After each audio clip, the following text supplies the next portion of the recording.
नमस्कार। पिछले वीडियो में हमने चर्चा की थी नई शिक्षा नीति पे, जिसमें मैंने आपसे बात की थी अप टू सेकेंडरी एजुकेशन। हालांकि बहुत ज़्यादा डिटेल में बात नहीं की थी, लेकिन फिर भी वीडियो काफ़ी लंबा हो गया था, इसलिए मुझे वीडियो रोकना पड़ा था। अब मैं उससे आगे बात करूँगा। तो इससे आगे बात करूं इसके पहले मैं आपसे कहना चाहता हूं कि प्रधानमंत्री जी ने एक बड़ी इंटरेस्टिंग बात कही थी अपने वेबिनार में कि जड़ से, इस शिक्षा नीति का उद्देश्य है जड़ से जग तक। मतलब हमको अपनी रूट्स को भी याद रखना है और दुनिया को भी याद रखना है कि दुनिया क्या कर रही है। तो इस शिक्षा नीति का एक उद्देश्य है जड़ से जग तक, मनुष्य से मानवता तक। मनुष्य तो हम हैं ही, और ह्यूमैनिटी जो गुण होता है वहाँ तक हमको ये शिक्षा नीति ले जाए, अतीत से आधुनिकता तक। यानी हम अपने इतिहास को भी ना भूलें, लेकिन आधुनिक समाज को भी ना भूलें, आधुनिकता को भी ना भूलें। यह इस शिक्षा नीति का मूल उद्देश्य है। और यहाँ हमको एक और चीज़ ध्यान रखना है कि यहाँ ये जो शिक्षा नीति है व्हाट टू थिंक नहीं बोलती। आपको क्या सोचना है ये नहीं सोचना है, आपको सोचना है हाउ टू थिंक, यानी हम सोचें कैसे। यही जो बात है वह इस शिक्षा नीति की इंटरेस्टिंग बात है कि हम हाउ टू थिंक को समझें। हाउ टू थिंक वह बात है जो हमको क्रिएटिव या इनोवेटिव बनाती है। यहाँ इस शिक्षा नीति का ये जितना भी मैंने अब पिछले वीडियो में आपसे बात की, अगर आपने नहीं देखा तो उस वीडियो को जरूर देखिएगा, तब आपको ये शिक्षा नीति काफ़ी हद तक समझ में आ जाएगी कि ये यहाँ पे यह कह रहे हैं कि आप इस तरह से सोचिए कि आपके सोचने से क्रिएटिविटी आपके अंदर पैदा हो। और हर आदमी क्रिएटिव और इनोवेटिव होता है और उस पर काम करता है। इनोवेशन क्रिएशन पे मैंने पहले भी बहुत सारे वीडियो बना रखे हैं। आप मेरे चैनल पे यदि हैं तो आपने वो जरूर देखे होंगे, और नहीं देखे हैं तो आप मुझे कमेंट करिए, अपन इस पर फिर से बात करेंगे, क्योंकि ये मेरे इंटरेस्ट का और मेरे कोर कहना चाहिए कोर एरियाज में आता है। इनोवेशन और क्रिएटिविटी और टीम बिल्डिंग, लीडरशिप, ये सारे मेरे कोर एरियाज हैं। तो इसमें मुझे कभी भी बात करने में कोई भी दिक्कत नहीं है, मैं हमेशा कंफर्टेबल रहता हूं। तो आप मुझे कमेंट करिए, इस पर अपन और बात करेंगे। फिर तो मैं बात कर रहा था नई शिक्षा नीति की। चलिए इससे पहले शुरू करें। BITDR में एक बार आपका फिर से स्वागत है, और आज हम नई शिक्षा नीति पे बात करने जा रहे हैं। नई शिक्षा नीति पे हायर सेकेंडरी तक के लिए हमने बात कर ली थी, या सीनियर सेकेंडरी तक अप टू क्लास 12 तक बात कर ली थी, जिसमें मॉडल था 5+3+3+4। यानी टोटल आपके पुरानी शिक्षा नीति में हम लोग 10+2 की बात करते थे, यानी क्लास 1 से लेके क्लास 10th तक, और उसके बाद +2। इस शिक्षा नीति में हम बात कर रहे हैं फाउंडेशन, यानी नर्सरी से लेके क्लास 2 तक, +3 यानी प्राइमरी, उसमें हम बात कर रहे हैं अप टू क्लास 5, 3, 4, 5। उसके बाद मिडिल यानी 6, 7, 8, और फिर 4 साल सेकेंडरी एजुकेशन के। सेकेंडरी एजुकेशन में सेमेस्टर सिस्टम से एग्ज़ाम होगा, इसलिए आपको नकल वकल मारने की बहुत ज़्यादा गुंजाइश नहीं है। आपको साल भर पढ़ना पड़ेगा, क्योंकि साल में 2 बार एग्ज़ाम होंगे। और ये एक और चीज़ की तरफ इशारा है, वह इशारा ये है कि अब आपको साल भर पढ़ना है और साल भर परीक्षा देना है। सेमेस्टर सिस्टम जो लोग भी अपीयर करते हैं, जो कॉलेज में चले गए हैं, अभी बहुत सारी यूनिवर्सिटीज़ ने सेमेस्टर सिस्टम लागू कर दिया है। इंजीनियरिंग कॉलेजेस में भी सेमेस्टर सिस्टम लागू हो गया है। तो ये उसी पैटर्न को थोड़ा पीछे से ले आ रहे हैं, और वही पैटर्न फर्दर कॉलेज में लागू रहेगा, और उसके बाद वह उसी तरह से कॉलेज में भी काम करेगा। यहाँ कॉलेज भी जो है उसको उन्होंने ग्रेजुएशन और पोस्ट ग्रेजुएशन और रिसर्च इस तरह का नाम दिया है। तो ग्रेजुएशन में 4 साल हैं। अब यहाँ इंटरेस्टिंग चीज़ यह है, इसको बहुत समझिएगा साफ तौर पे, क्योंकि अभी इंजीनियरिंग 4 साल का होता है, मेडिकल कुछ जगह पे 4 साल का है, कुछ जगह पे 5 साल का है, और वो है ये यहाँ पे सब बराबर हो जाएगा। और पूरे ऑल ओवर इंडिया लेवल पे एक ही एग्ज़ाम होगा। जो इंजीनियरिंग और इसमें कैसे क्या करेंगे अभी वो बहुत क्लियर नहीं है, इसलिए मैं उसको ठीक से एक्सप्लेन नहीं कर पा रहा हूँ। एक ही एग्ज़ाम से सारे कॉलेजेस में एडमिशन होगा। यहाँ बहुत सारे लोगों को बहुत तरह के डाउट हैं कि ITI का क्या होगा, या पॉलिटेक्निक कॉलेजेस का क्या होगा, या इंजीनियरिंग कॉलेजेस का क्या होगा, ग्रेजुएट कॉलेजेस का क्या होगा, क्योंकि यहाँ पे बहुत तरह के अजीब अजीब टाइप की बातें की गई हैं। तो यहाँ पे ये सब डाउट को आप मन से निकाल दीजिए। आप ये समझिए कि यदि आप टेक्निकल प्रोग्राम में चल रहे हैं तो वहाँ का ग्रेजुएशन 4 साल का है। अगर आप नॉन टेक्निकल स्ट्रीम में चल रहे हैं, यानी इंजीनियरिंग कॉलेज में नहीं पढ़ रहे हैं, मेडिकल कॉलेज में नहीं पढ़ रहे हैं, या किसी इस तरह के और प्रोफेशनल स्किल के कॉलेज में नहीं पढ़ रहे हैं, तो आपका ग्रेजुएशन जो है वो भी 4 साल का ही होगा। लेकिन यहाँ 4 साल के या वहाँ 4 साल के, टेक्निकल में 4 साल के, यहाँ पे क्या फैसिनेटिंग है या क्या मोहक चीज़ है, क्या जो मैजिकल इन्होंने एलिमेंट डाला है वो बड़ा इंटरेस्टिंग है। वो ये डाला है, इन्होंने मल्टी एंट्री मल्टी एग्जिट का ऑप्शन दिया है। मल्टी एंट्री मतलब आप कभी भी एडमिशन ले सकते हैं।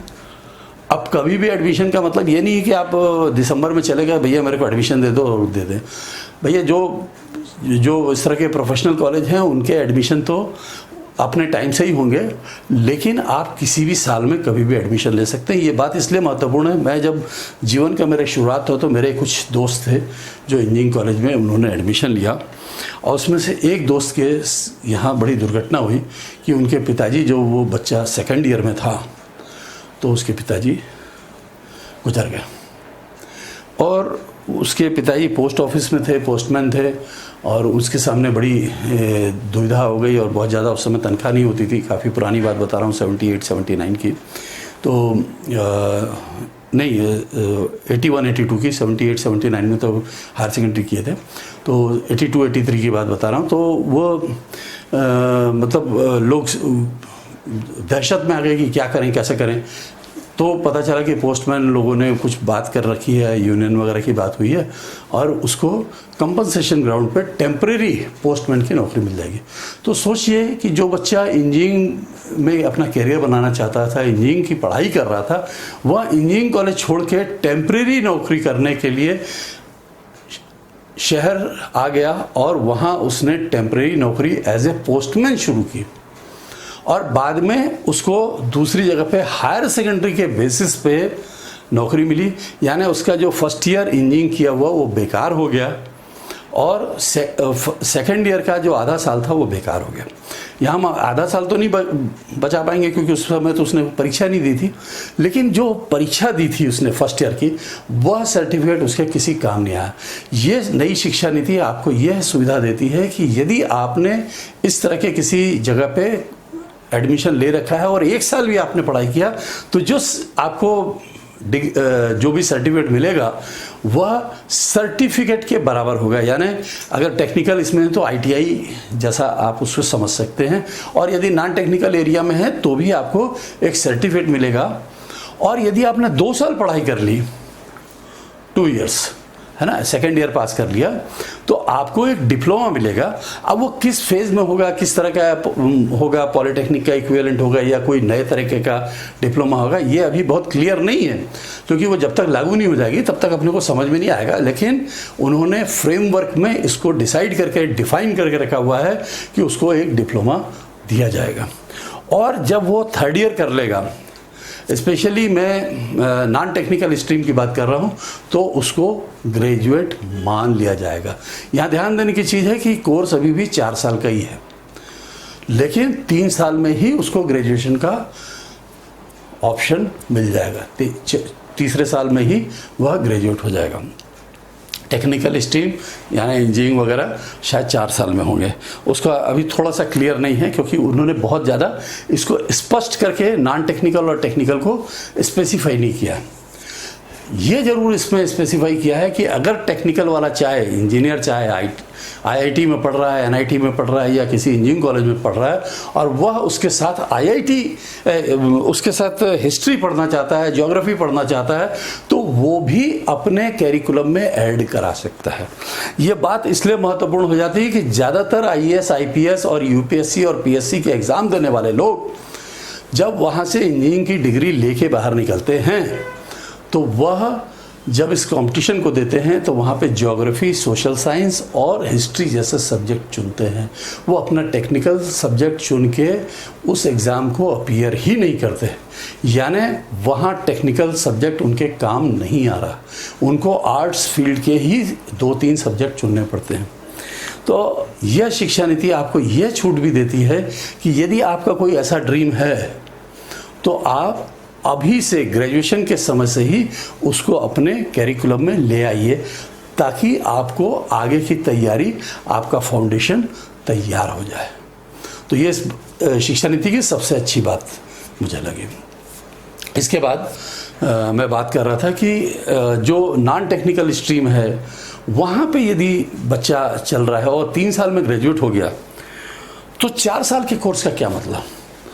तो यहाँ 4 साल का जो ग्रेजुएशन है उसका मतलब यह है कि वह रिसर्च वर्क में जाना चाहता है, उसका उद्देश्य ज्ञान अर्जित करना है। जिसको सिर्फ नौकरी करना है वो 3 साल का ग्रेजुएशन करे और नौकरी की तलाश शुरू कर दे। वह पीएससी दे, यूपीएससी दे, स्टेट पीएससी दे, टेट दे, जेट दे, या जो भी एग्ज़ाम देना है, प्राइवेट सरकारी जैसा भी करना है वो करे, या रोज़गार में जाना है, बिजनेस करना, वो अपना काम करे।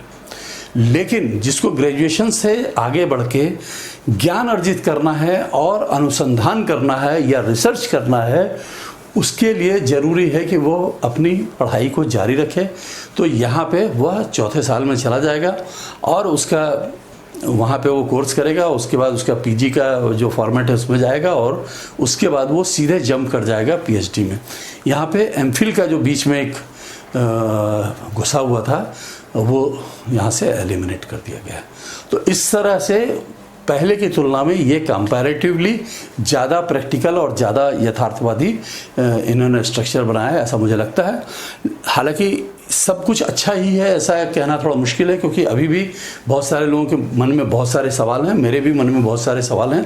अब इसके कुछ फ्लॉ भी हैं। फ्लॉ ये है कि आपने इतना सब शिक्षा नीति बना दी है तो कागज़ पे बना दिया, यथार्थ में कौन टीचर पढ़ाएंगे, क्या उनको इसकी ट्रेनिंग है, क्या हम जो इस तरह की बातें कर रहे हैं इसका ये पॉसिबल है कि 8वीं क्लास का बच्चा इंटर्नशिप कर सके।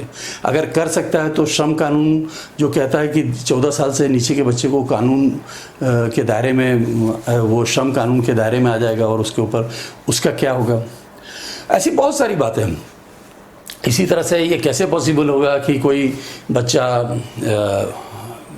9th, 10th, 11th, 12th में एक एडिशनल और सब्जेक्ट ले आए या एक सब्जेक्ट को एलिमिनेट कर दे, और हो सकता है उसको आगे जाके कॉलेज में पता चले कि वो सब्जेक्ट तो ज़रूरी था, तब उसका क्या होगा। इस तरह के बहुत सारे सवाल मेरे भी मन में है, आपके भी मन में होंगे। यहाँ पे सवाल होना चाहिए और मुझे लगता है कि यदि आपको ऐसा कुछ लगता है तो आप अपनी राय मुझे ज़रूर बताइए। अपन इस पर और चर्चा भी कर सकते हैं और ज़रूरत पड़ी तो कभी अपन इस पर फ्यूचर में अगर इस वीडियो को हम लोग फैलाते हैं तो हो सकता है कि कई शिक्षाविद लोग भी इसको देखते रहते हैं और वह देख के उससे भी कुछ एक्सट्रैक्ट निकालें। लेकिन इसकी कुछ अच्छी चीज़ें हैं और हमको ये मान के चलना चाहिए कि ये शिक्षा नीति फ्यूचरिस्टिक होगी, 21st सेंचुरी की शिक्षा नीति होगी और नई शिक्षा नीति होगी और बिल्कुल नए तरह की होगी। जैसे मैंने आपसे पिछले वीडियो में कहा था कि शास्त्री जी ने भी इसी तरह की एक प्रोफेशनल शिक्षा नीति का सपना देखा था, जहां जय जवान जय किसान का नारा दिया था। यह शिक्षा नीति भी करीब करीब उसी तरह की आस्था को रिफ्लेक्ट कर रही है, उसी तरह का इसका स्वभाव है। तो ये सबके लिए फलदायी होगी। आप इस नीति के बारे में क्या सोचते हैं मुझे बताइए। और चलिए तब तक अपन अगले वीडियो मिलते हैं, फिर तब तक के लिए मुझे दीजिए इजाज़त। शुभकामना, धन्यवाद।